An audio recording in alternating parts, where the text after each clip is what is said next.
શહેર પોલીસે ફરી વ્યાજખોરો સામે લાલાક કરી।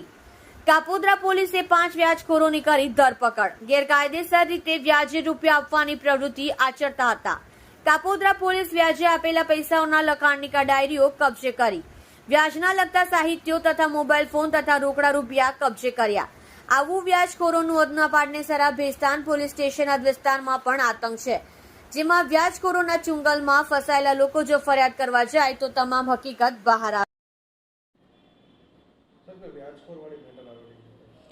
ગઈકાલે કાપોદ્રા પોલીસ સ્ટેશન દ્વારા ગેરકાયદેસર રીતે વ્યાજનો ધંધો કરતા વ્યક્તિઓ પર કાર્યવાહી કરવા માટે એક સ્પેશિયલ ડ્રાઈવનું આયોજન કરવામાં આવેલું, જે અંતર્ગત કાપોદ્રા પોલીસ સ્ટેશન વિસ્તારમાં આવેલા નાના વરાછા, ગાયત્રી સોસાયટી, બાલમુકુંદ સોસાયટી, આ બધી સોસાયટીઓમાં શાકભાજીની લારીવાળા, રિક્ષાવાળા સામાન્ય રીતે ધંધો કરતા હોય છે, જેને ઊંચા વ્યાજે ગેરકાયદેસર રીતે અને વ્યાજનું લાયસન્સ ધરાવતા ન હોવા છતાં ઊંચા વ્યાજે 5,000, 10,000, 20,000, 25,000 ઊંચા વ્યાજે દેતા અને ડેઇલી કલેક્શન કરવાની ડાયરી સાથેના આરોપીઓને પકડવા માટે ખાસ ડ્રાઈવનું આયોજન કરવામાં આવેલું, જે અંતર્ગત છેલ્લા 2 દિવસથી ખાનગી રીતે માહિતી મેળવવામાં આવી કે ક્યાં ક્યાં કઈ જગ્યાએ આ લોકો આવે છે અને આવા ગરીબ માણસોને ખોટી રીતે વ્યાજના પૈસા આપી અને હેરાન પરેશાન કરે છે। જેના અનુસંધાને કાલે કાપોદ્રા પોલીસ સ્ટેશન દ્વારા જુદી 3 ટીમો બનાવી અને જુદી જગ્યાએ નાના વરાછા, કાપોદ્રા, રૂક્ષ્મણી સોસાયટી વગેરેમાં રેડો કરી અને કુલ 5 આરોપીઓને